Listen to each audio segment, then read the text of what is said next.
নমস্কাৰ স্বাগতম জনাইছোঁ নিধিত একাডেমি ইউটিউব চেনেললৈ মই ৰবুল আমিন আমি আলোচনা কৰিম আজিৰ এইটো ভিডিঅ'ত ক্লাছ 9ৰ চেপ্টাৰ নম্বৰ 3ৰ বিষয়ে চেপ্টাৰ নম্বৰ 3ত কি দি আছে আমাক চেপ্টাৰ নম্বৰ 3ত কোৱা হৈছে স্থানাংক জ্যামিতি যাক ইংৰাজীত কোৱা হয় কোঅৰ্ডিনেট জিঅ'মেট্ৰি এইটো চেপ্টাৰ আমি অতি ভালকৈ চাব লাগিব কিয়নো ক্লাছ 10ত গ'লে আকৌ এটা আমি চেপ্টাৰ পাম যাৰ নাম হৈছে স্থানাংক জ্যামিতি তাতে চেপ্টাৰ নম্বৰ 7 আছে তো ইয়াৰ পৰা যদি আমি এইখিনি বস্তু বুজি পাওঁ তেতিয়াহ'লে ক্লাছ 10ত গৈ কিনে আমি বস্তুখিনি বুজাৰ ক্ষেত্ৰত বহুত সুবিধা হ'ব তো চোৱা পোনপ্ৰথমে আমি চাবলৈ গ'লে এইটো এক্সাৰচাইজ চোৱাৰ আগতে বা হয়তো আমি এই গোটেই চেপ্টাৰ চোৱাৰ আগতে কিছুমান বেছিক কথা আমি জানিব লাগিব যে স্থানাংক জ্যামিতি কি কেনেকৈ কাম কৰে এই গোটেইখিনি বস্তু আমি জানিম আৰু তাৰ লগতে এই গোটেইখিনি বস্তু আমি যেতিয়া সলভ কৰি তোমালোকৰ যদি এইটো PDF লাগে তেতিয়াহ'লে এইটো হোৱাটছআপ নম্বৰ তোমালোকে যোগাযোগ কৰিব পাৰা ওকে এইটো হোৱাটছআপ নম্বৰ যোগাযোগ কৰিলে তোমালোকক এইটো PDF পাই যাব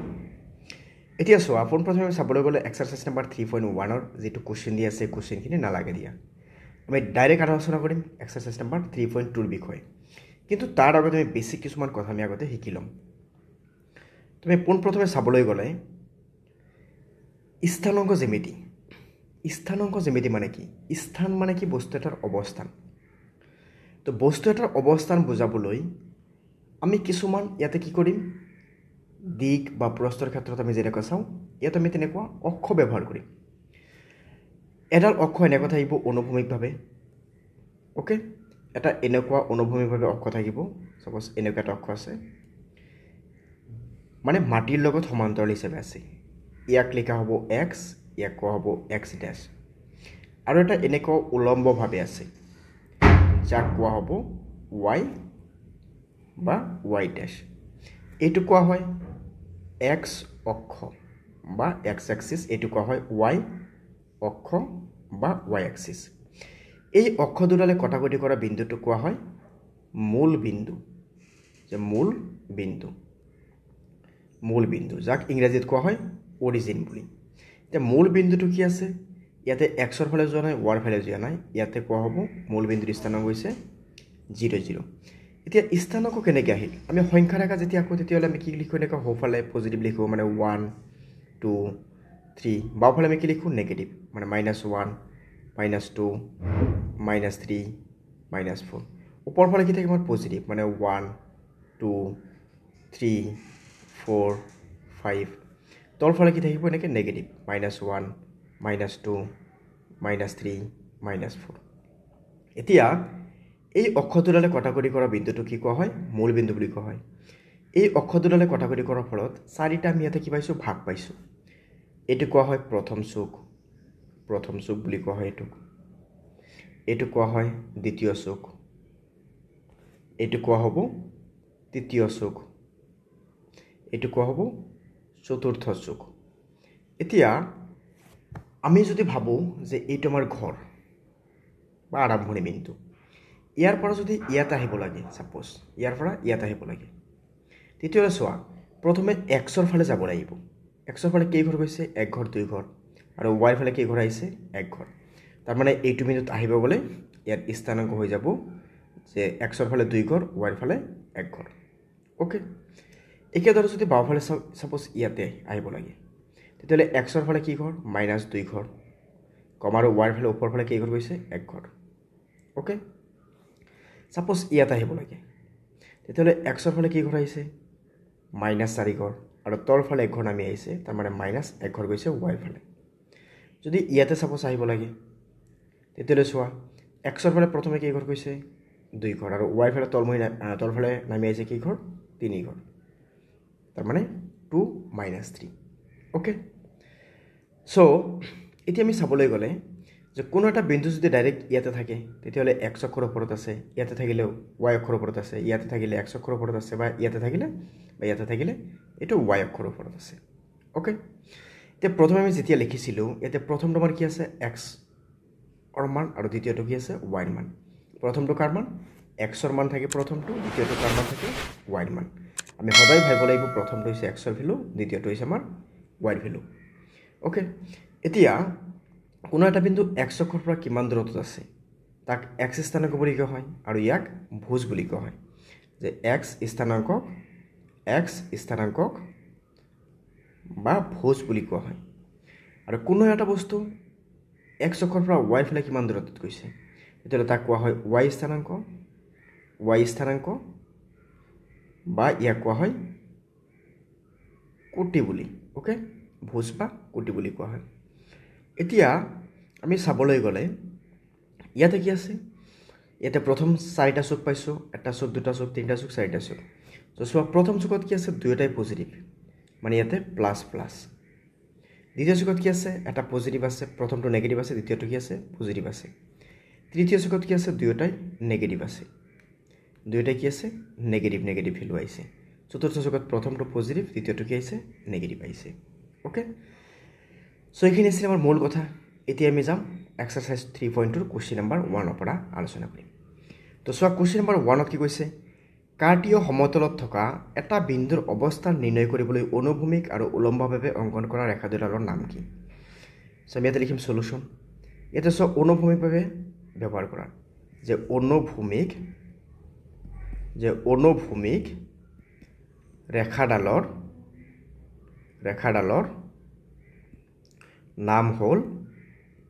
ৰেখাডালৰ নাম হ'ল x অক্ষ আৰু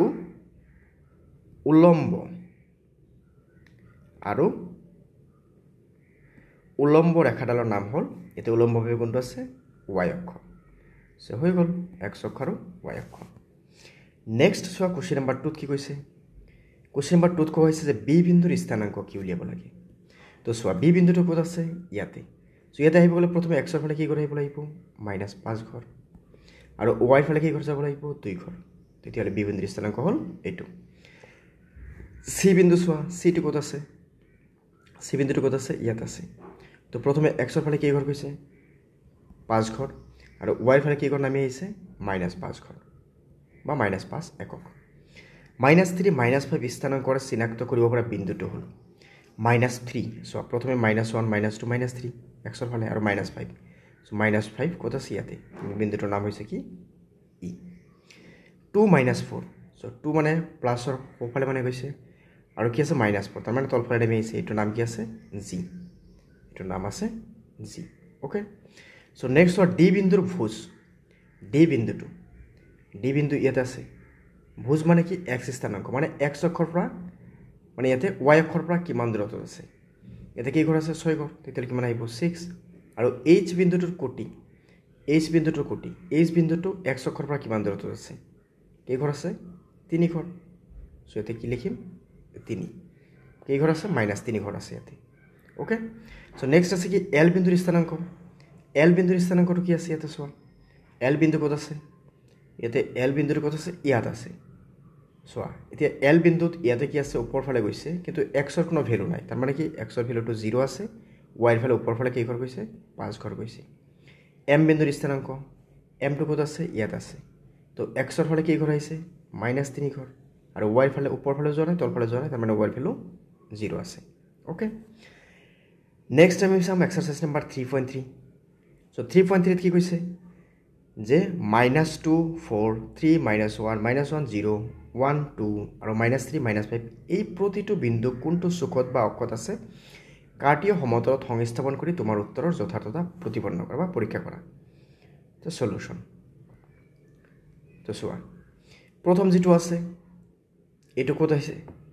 -2 4 এটো ক'ত থাকিব সো আমি চাবলৈ গ'লে এনেকুৱা আছিল হয় না এটো আছিল x axis এটো আছিল আমাৰ y axis y dash ইয়াতে দুইটা কি আছিল পজিটিভ আছিল ইয়াতে প্ৰথমটো নেগেটিভ দ্বিতীয়টো কি আছিল পজিটিভ আছিল এটা দুইটা কি আছিল নেগেটিভ আছিল ইয়াতে কি আছিল প্ৰথমটো পজিটিভ দ্বিতীয়টো কি আছিল নেগেটিভ তো মাইনাস প্লাস তাৰ মানে কি আছে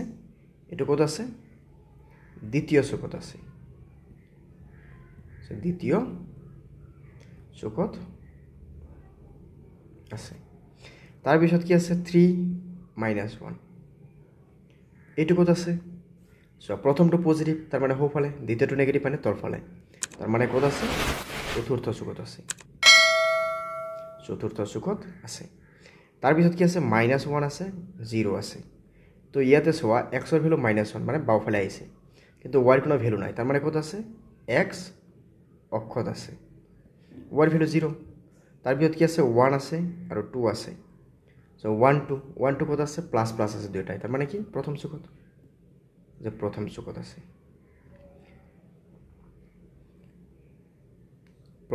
আছে এটা লিখি দিয়া প্ৰথম চুকত আছে তাৰপিছত কি আছে -3 -5 সো -3 -5 সো -3 -5 হলে কি হ'ব প্ৰথমটো নেগেটিভ দ্বিতীয়টো নেগেটিভ তাৰ মানে কি তৃতীয় চুকত আছে তৃতীয় চুকত আছে ওকে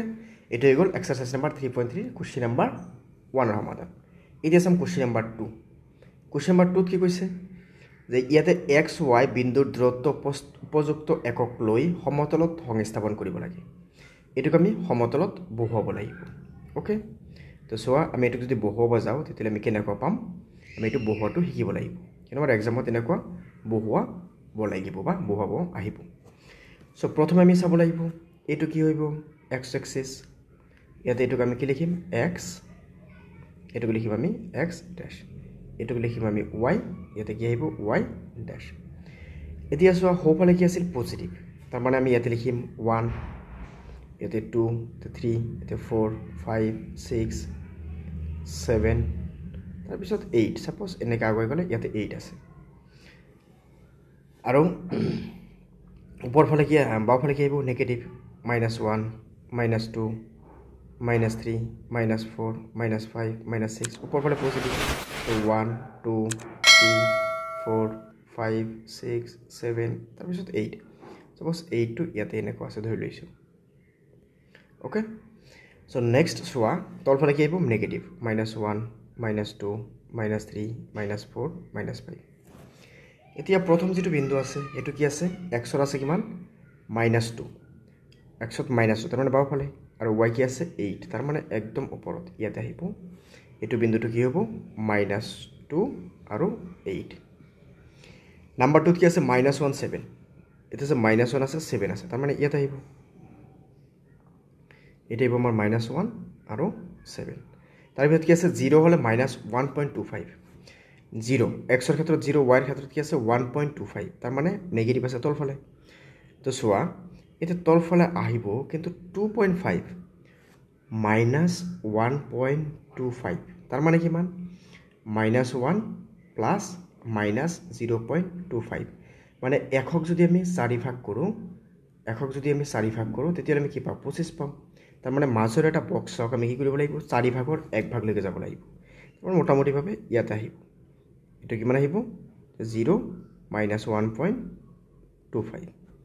নেক্সট 1 হলে কিমান আছে 1 হলে 3 এটো আছে আমাৰ 1 হলে 3 হলে -1 3 হলে -1 তাৰ মানে তলফালে তাৰ মানে ইয়াতে আহিব এটো হ'ব কি যে 3 হলে -1 ওকে সো আমি বিন্দু কেটা পাই গলো এটো আছিল আমাৰ last problem exercise number 3.3 question number 2 যেটো আলোচনা কৰিলো মানে এইটো ভিডিওত আমি গোটেই চেপ্টাৰটো আলোচনা কৰিছো সো এই গোটেইখিনি বস্তু তোমালোকে ভালকে চালে আৰু লগতে তোমালোকে যদি গ্ৰাফ পইণ্ট প্ৰেক্টিস কৰা 100% তোমালোকে এক্সামত গৈ কেনে ইয়াৰ সমাধানখিনি উলিয়াব পাৰিবা আৰু প্ৰথমে যিখিনি বস্তু আলোচনা কৰা হৈছিল এইখিনি বস্তু তোমালোকে মনত ৰাখাৰ কাৰণে চেষ্টা কৰিব লাগিব কিন্তু ইয়াৰ পৰা এমসিকিউ থাকিব ওকে সো আমি পৰৱৰ্তী ক্ষেত্ৰত এটা এমসিকিউ সিৰিজ উলিয়াম যদি তোমালোকে ভাবা যে নাই এইটো এমসিকিউ সিৰিজ লাগে তেতিয়া তোমালোকে কমেন্ট কৰি নিশ্চয় জনাই দিবা ওকে সো আমি আকৌ লগ পাম পৰৱৰ্তী ভিডিওত ধন্যবাদ